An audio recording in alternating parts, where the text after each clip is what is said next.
فَلْيَضْحَكُوا قَلِيلًا، تو انہیں چاہیے کہ بہت کم ہی ہنسا کریں. ہاں، وَلْيَبْكُوا كَثِيرًا، اور زیادہ رویا ہی کریں. یہ جو خوشیاں منا رہے ہیں، کیونکہ بات شروع ہوئی تھی نا، یہ بڑے خوش ہیں کہ دیکھو جی حضور کو پتہ بھی نہیں لگا، بہانہ کیا کہ بیوی بیمار ہے، حضور نے کہا چلو ٹھیک ہے، تو اللہ کو بھی ہم بہانہ لگا لیں گے کہ تیرے نبی سے ہی تو ہم اجازت لے کے آئے ہیں. اچھا اجازتیں لی ہوئی تھی انہوں نے، ٹھیک ہے.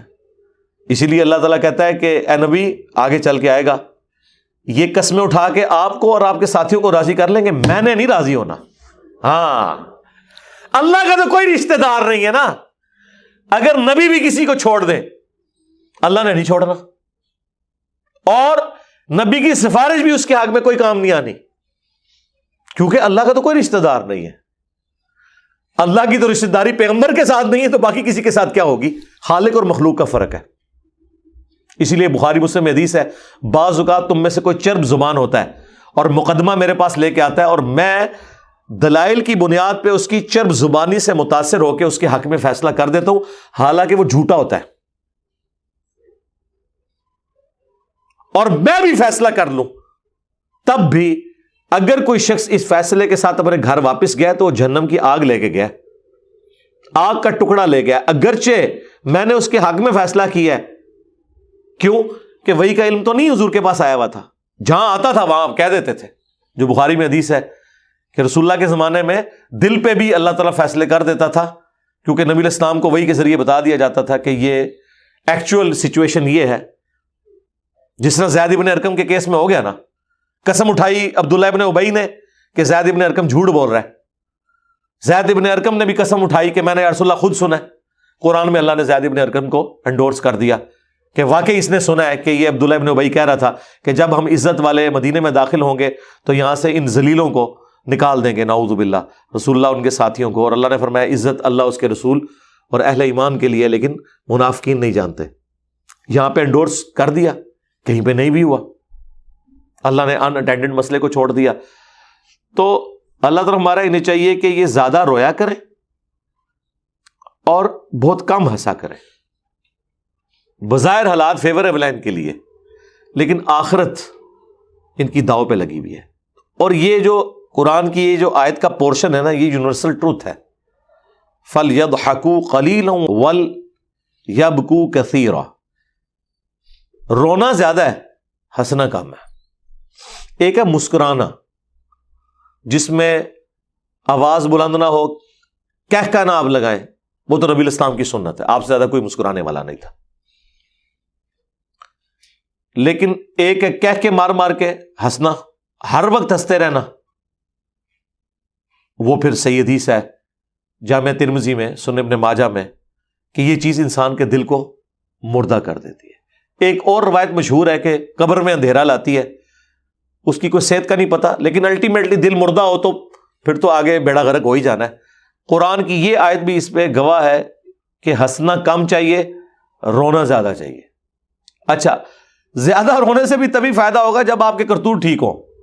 یہ نہیں کہ انسان، میں نے کئی لوگوں کو دیکھا ہے وہ ہر الٹا کام کرتے ہیں، بس مسجد میں وہ اتنا روتے ہیں کہ نمازیوں کو بھی رشک آتا ہے کہ پتہ نہیں کتنا اللہ والا ہے، اور باہر نکل کے وہ اسی طرح. یہ رونا پیٹنا جو ہے نا، یہ اس کو کہتے ہیں مگرمچھ کے آنسو. اور کئی لوگوں کو تو فی البدی، جس طرح اشعار آتے ہیں نا، فی البدی آنسو جاری ہو جاتے ہیں. کوئی بھی بات آپ ان کے سامنے کریں، بندہ کہتا ہے یار اس سے بڑا کوئی مومن نہیں ہے. لیکن آپ اس کو کاروبار میں دیکھیں، اسے اپنے گھر والوں کے ساتھ دیکھیں، اپنے رشتہ داروں کے ساتھ دیکھیں، اس سے بڑا کتا کوئی نہیں ہوتا، لیکن رونے میں ماشاءاللہ دلیر ہے. پھر کہیں ترغیب بھی دلائی جاتی ہے. ہم جب دعوت اسلامی میں تھے نا، تو وہ باقاعدہ ترغیب دلاتے تھے کہ رونا نہ آئے تو رونے جیسی شکل ہی بنا لیں. اللہ کو نیک بندوں کی شکل بھی پسند ہے. یعنی شکلیں بنانے سے چلو دنیا میں تو چلو پسند آ جائے گا کسی کو روتا ہوا بندہ، اللہ کے سامنے کوئی جھوٹی موٹی روئے تو اللہ کو تو پتا ہے اندر اس کے کیا خناس ہے. یہ بات درست ہے بخاری مسلم میں کہ 7 لوگوں کو اللہ کا عرش کا سایہ ملے گا قیامت کے دن. ان میں سے ایک وہ ہے جو اکیلے میں اللہ کو بیٹھ کے یاد کرے اور اس کی آنکھوں میں آنسو آ جائے. اکیلے میں سرکار، لوگوں کو دکھانے کے لیے نہیں. یہاں لوگ جناب زاروں قطار رونا شروع کر دیتے ہیں. تو دعوت اسلامی میں بھی کلچر ہے، اور شیعہ کے ہاں تو یہ ایک اسٹیبلش یعنی کلچر ہے. وہ بات شروع ہوتی ہے، وہ کسی کو سمجھ آئے نہ آئے، ایک دم سارے رونا شروع کر دیتے ہیں. بندہ کہتا ہے یار اکیلا میں ہی ناسبی بیٹھا ہوں, باقی تو سارے شیعان علی بیٹھے ہوئے ہیں. ٹھیک ہے, وہ ایک کلچر بن چکا ہے. حالانکہ ان میں سے آپ پوچھیں کتنے لوگ ہیں جو نماز پڑھتے ہیں, اور حالت یہ ہے کہ جن دو شخصیات کے اوپر پورے کا پورا مسلک کھڑا کیا ہوا ہے وہ دونوں اللہ کے ساتھ کمٹمنٹ کی وجہ سے شہید ہوئے ہیں. حضرت علی نماز پڑھنے چلے گئے تھے, حالانکہ آپ کو بتایا گیا تھا کہ آپ کی لائف کو خطرہ ہے, لیکن آپ پھر بھی فجر کی نماز کے لیے مسجد میں گئے ہیں, اور راستے میں آپ پہ ابن ملجم نے حملہ کر دیا, خارجی نے. حسین ابن علی بھی نماز کی حالت میں تیر چلائے گئے کربلا میں. اور یہ وہ مصائب ہیں جو خود پڑھتے ہیں. ان سے پوچھیں کہ بھئی حسین علیہ السلام بھی نماز پڑھتے ہوئے اللہ کو پیارے ہوئے, مولا علی علیہ السلام بھی نماز کے لیے جا رہے تھے, اللہ کو پیارے ہو گئے. مولا علی اور حسین کا نام رہ گیا, نمازاں کتنے گئیاں, اللہ کتنے گیا. جس کی وجہ سے حسین اور علی شہید ہوئے وہ چیز کدھر چلی گئی, وہ بیک فوٹ پہ چلی گئی. تو یہ رونے دھونے سے میرے بھائی گریا بہت اچھی چیز ہے, کریں کسی کے سامنے نہیں, اکیلے بیٹھ کے کریں. یہ لوگوں کے سامنے جان بوجھ کے رونا دھونا, ہم کسی پہ فتویٰ نہیں لگاتے کہ وہ ریاکاری کی وجہ سے کر رہا ہے, لیکن یہ چیز دیکھنی چاہیے, انسان کو خود غور کرنا چاہیے کہ اگر میں اکیلے بیٹھا ہوں اور میرے سامنے قرآن و سنت کا ذکر آئے تو کیا میرا یہی رسپانس ہوتا ہے جو لوگوں کے سامنے ہوتا ہے؟ تو آپ کو خود ہی پتہ چل جائے گا آپ کتنے مخلص ہیں رونے میں. یہ بات درست ہے کہ یہ چیز پسندیدہ ہے.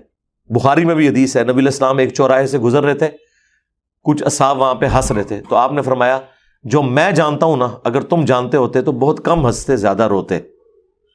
یہ حدیث بخاری کی, اس کے ساتھ جوڑ لیں.